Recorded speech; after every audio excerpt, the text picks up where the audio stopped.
Well, welcome back to the Piney Woods Homestead, y'all. We're going to try out that Ripper 37 today on this Easy Boardwalk Junior sawmill. Been looking forward to trying this, and we've got a beautiful morning. It's time to get to sawing. Guys, thanks for stopping in here at the Piney Woods Homestead. Hit that like and subscribe if you hadn't. If you have, as always, y'all, we appreciate you. It's Matthew here at the Piney Woods Homestead, guys. If you have tried our Piney Woodsman Beard Balm, you're going to be thrilled over this. We've come up with a new flavor, as we call them around here, guys. Deer stand, that's what it's called. It's going to remind you of deer hunting in the fall.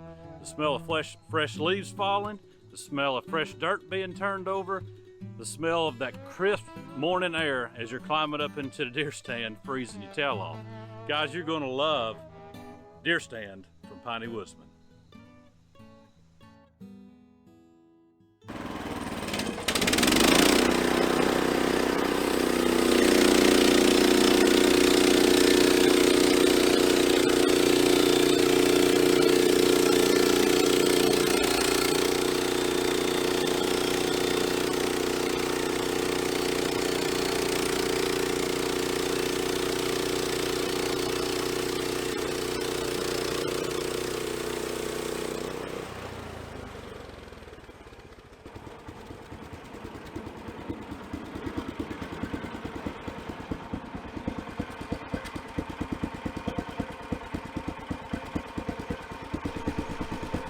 All right, very first cut with a Ripper.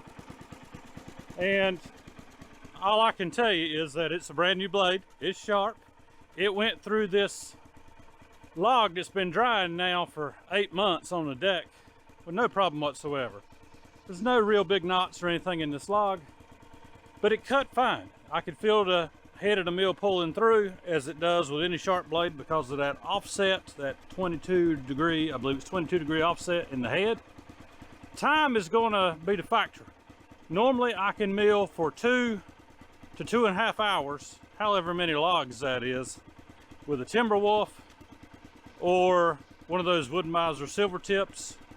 I got a little bit more out of that Lennox blade that I have, but the true test is going to be, can I get a little bit more milling out of this Ripper 37? And I should find that out today.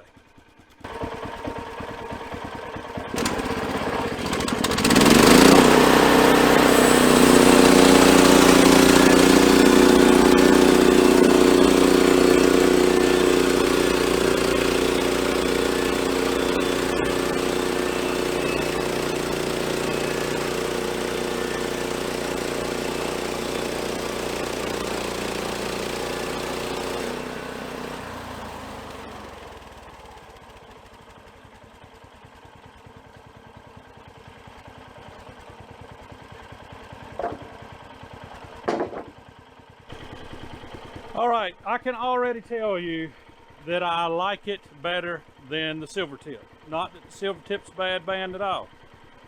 And this is just the first log I have worked with this Ripper.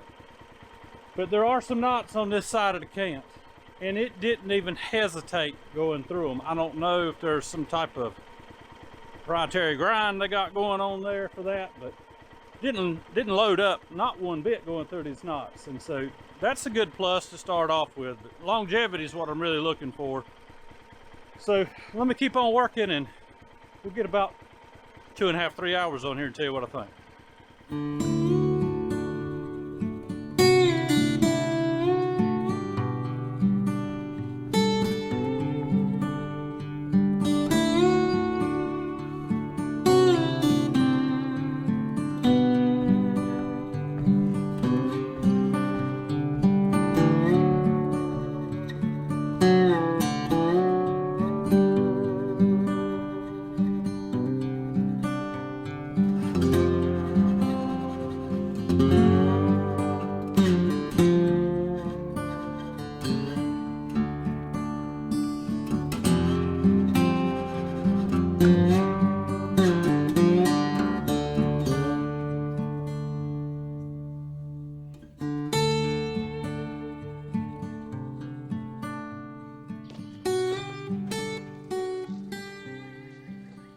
All right, I've been in the wood for roughly an hour.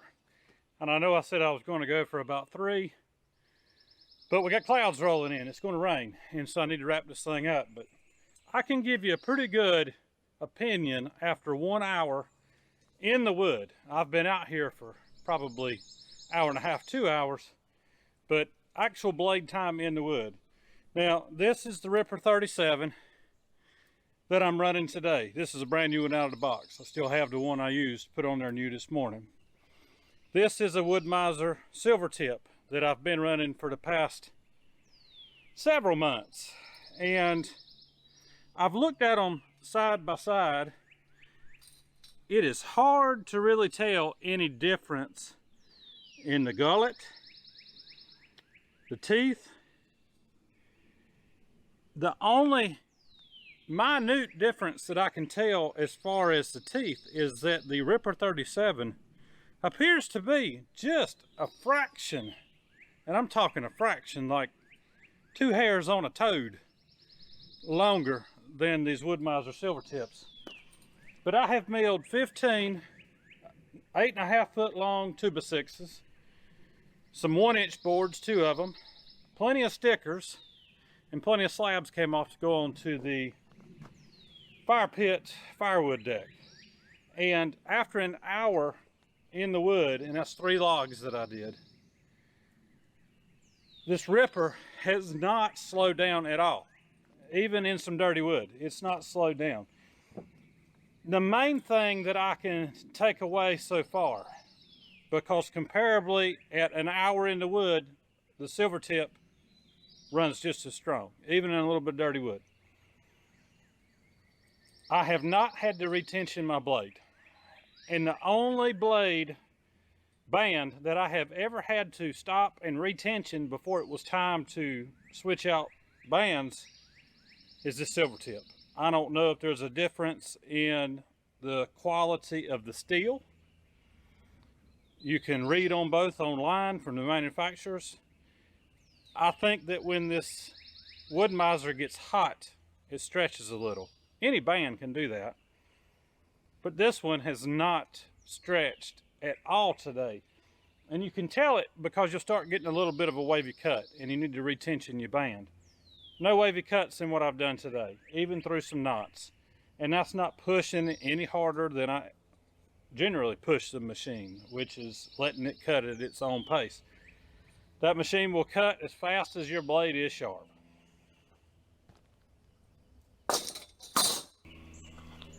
Now, I did not pull out one of the Timberwolf blades. I've got a bunch of those over there that need to be resharpened, or my Lennox blade, because off the top of my head, I can't remember which model it is, and I'd have to sort through about 40 bands in there just to find it. But that Lennox, I'm going to say that it is right on par with this Ripper so far. Never had issues with it getting hot and stretching. I always had a good sharp blade steel after an hour solid in wood. So I'm not even going to compare to Timberwolf. The Timberwolf, in my opinion, is a good band for the money. The Silvertip's a decent band, but this Ripper, after an hour solid in the wood, I can tell you, in my opinion, it's a little bit better. And as far as not stretching on me, and keep maintaining the cut after an hour. But you're not going to go wrong with any of these bands that you put on there. But I do believe this Ripper's probably just a step above that Silvertip. Right in line with that Lennox, probably. Guys, that's the best of an educated guess I have for you, based on experience milling with different bands. I hope that y'all have a good day, a great week, and Lord willing, and the creek don't rise too high. We will see you on the next one.